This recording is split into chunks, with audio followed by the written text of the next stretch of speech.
जय सियाराम दोस्तों, स्वागत है आपको हमारे आज के इस वीडियो में लास्ट तक बने रहो। तो ये जो आर्ट आपने देखा, तो इस आर्ट को ड्रॉ करने के लिए मैं कौन कौन सा मेथड यहाँ पे यूज़ किया है, तो फिर सबसे पहले एक एक पार्ट को दिखा दूँ। स्किन टेक्सचर को ड्रॉ करने के लिए पहले जो है ऑयल पेस्टल कलर यूज़ किया, ये सब वाला, यही सब।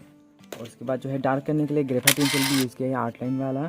और कुछ कुछ जगह पे जो है ज्वेलरीज, इन सब में थोड़ा सा ज़्यादा शाइन लाने के लिए ये वाला जो है कलर भी यूज़ किया है, वाटर कलर भी यूज़ किया है। फेस के ऊपर होली खेलने के लिए जो ये जो लगाया गया है, ये वाटर कलर से किया गया है।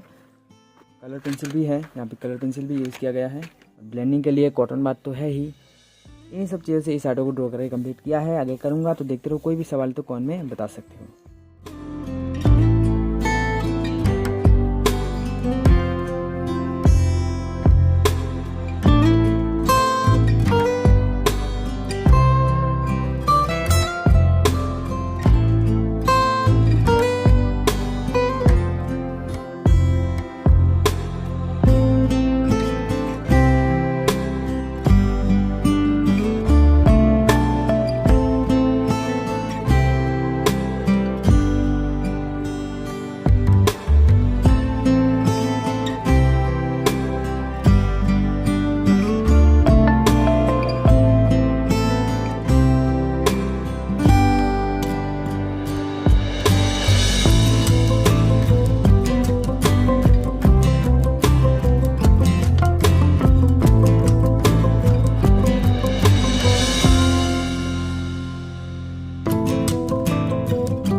तो शायद आप लोगों को अभी लग रहा होगा कि ये वीडियो तो पूरा राजधानी एक्सप्रेस से भी ज़्यादा फास्ट चल रहा है।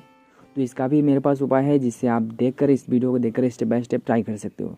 तो ये वैसे तो टाइम लैप्स जैसा ही है, इसे आप इंजॉय कर सकते हो, पर इसे देखकर आप ड्रॉ नहीं कर सकते। तो इसके लिए मैंने जो है 2-3 पार्ट अलग से अपलोड किया है, जिसमें जो है फेस का अलग से पार्ट कैसे ड्रॉ किया है, बॉडी टेक्सचर, आउटलाइन, इन सब का अलग अलग से पार्ट है। वहीं डिस्क्रिप्शन में मिल जाएगी, उन पार्टों को देखना और स्टेप बाय स्टेप ड्रॉ करना। मुझे आर्ट का अगर आपको अच्छा हो जाए तो मुझे इंस्टाग्राम में जरूर सेंड करना, मैं जरूर रिव्यू करूँगा अगर ज़्यादा ये संभव हो सके तो।